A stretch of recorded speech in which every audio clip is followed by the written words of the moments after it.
Psychology और lesson हमारा 2 है और आत्म एवं व्यक्तित्व। ठीक है, इससे पहले हमने इस वीडियो में एक बता दिया, दूसरा बता दिया, तीसरा बता दिया और आज हमारा चौथा होगा, पांचवा होगा और छठा होगा। ठीक है, सबसे बड़ा सवाल है यहाँ पर कि चेतना होता है। ठीक है, तो देखिए चेतना क्या होता है इस चैप्टर में। चेतना जिनके द्वारा हम सोचते हैं और समझने का कार्य करते हैं तो उसे हम चेतना कहते हैं। माने कोई आदमी कुछ भी कह रहा है ना, कोई भी मनुष्य है अगर कुछ कह रहा है तो उसको हम या तो सोचते हैं और समझते हैं, उसके बाद ही उस पर अपना विचार और तरकीब देते हैं, तो उसी को हम लोग क्या कहते हैं, चेतना कहते हैं। उसी को क्या कहते हैं, चेतना कहते हैं। समझ में आ गया कि जिसके द्वारा हम सोचते हैं और समझने का कार्य करते हैं, जिसके द्वारा हम सोचते हैं और समझने का कार्य करते हैं तो उसे हम क्या कहते हैं, चेतना।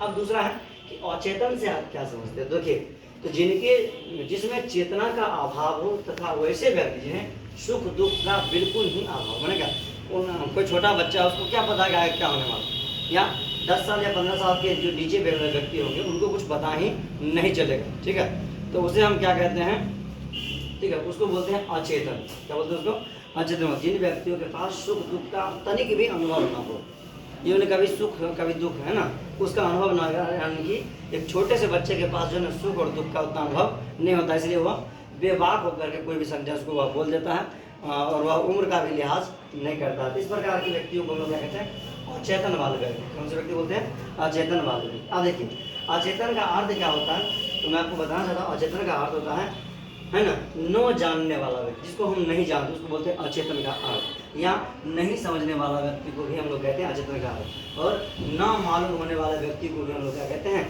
अचेतन कहते हैं। ठीक है, एक बार और मैं आपको बताऊंगा कि ये आत्म व्यक्तित्व है, लेसन हमारा 2 है।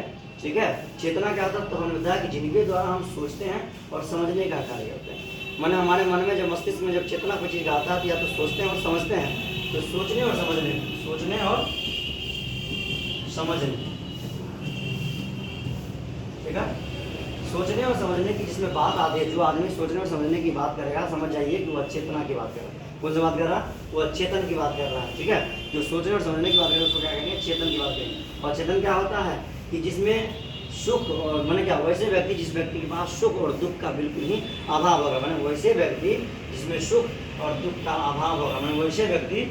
और चेतन क्या होता है, वैसे व्यक्ति जिसमें सुख और दुख का बिल्कुल ही अभाव होगा, तो उसे हम क्या कहेंगे, अचेतन वाले व्यक्ति। अगर अचेतन का अर्थ क्या होता है, तो कोई व्यक्ति कहता है कि हम इसको नहीं जानते कि कौन है, हम इसको नहीं समझते कि ये कौन है, और नहीं मालूम है ना, उसको नहीं जानते, को मालूम नहीं है, तो इसी को हम लोग क्या बोलते हैं, अचेतन कहते हैं। हम उम्मीद करेंगे कि यह वीडियो आपको पसंद आया होगा, और ठीक है, तो चैनल को सब्सक्राइब कीजिए, लाइक कीजिए, और ये जितने प्रश्न हैं वो सब मोस्ट वीवी यानी कि वेरी वेरी इंपॉर्टेंट ये प्रश्न है। ठीक है, मिलते हैं अगले वीडियो में, तब तक के लिए लेते हैं एक छोटे से ब्रेक। जय हिंद।